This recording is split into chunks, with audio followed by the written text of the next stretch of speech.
মাকে নিয়ে যদি বলি যে যখন ছোট ছিলাম তখন মাকে একটু বিরক্তই লাগতো, কারণ স্কুল করে যখন আসতাম কচিকাচায় যেতে হবে, ছায়ানটে যেতে হবে, এই কম্পিটিশনে যেতে হবে, এই শুটিংয়ে যেতে হবে, এই জিনিসগুলো খুবই বিরক্ত লাগতো।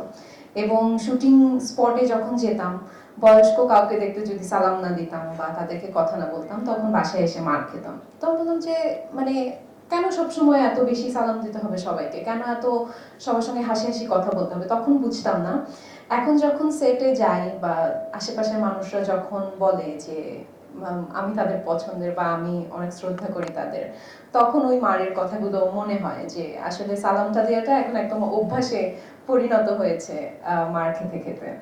আর যত বড় হচ্ছি ততই মায়ের এই শাসনগুলোকে আসলে যে শাসনগুলো কেন করতেন এই বুঝে ওঠাটা আরো বেশি বাড়ছে। আর আমার মনে হয় আমার মা ছোটবেলা থেকে আমাকে নিয়ে এই কম্পিটিশনে, এই মিডিয়াতে বা আমার পড়ালেখার জন্য এই যে কোচিংয়ে গিয়ে বসে থাকা, সারাক্ষণ সেটে বসে থাকা, এই কষ্টটা আমার মনে হয় না আমি যখন সামনে ভবিষ্যতে যদি মা হতে পারি তখন আমি এর অর্ধেকও করতে পারবো। এবং এর আমার মনে হয় যে 10% যদি আমি করতে পারি তাই হয়তো অনেক হবে।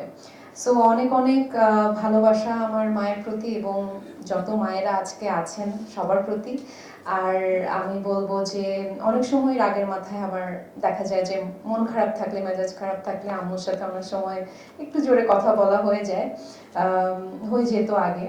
সো সেজন্য অনেক অনেক সরি আর অনেক অনেক ভালোবাসা। আর শেষে একটু বলবো যে শুধু মাকে নিয়ে বললে কিন্তু বাবা আসছেন, তো বাসায় গিয়ে কিন্তু একটু বকা খেতে হতে পারে। সো আমি বলবো যে আমার বাবাও আমার পুরো এই জার্নিতে অনেক অনেক সাপোর্টিভ ছিলেন, অনেক অনেক কষ্ট, অনেক অনেক স্ট্রাগল তারা আমার জন্য ফেস করেছেন।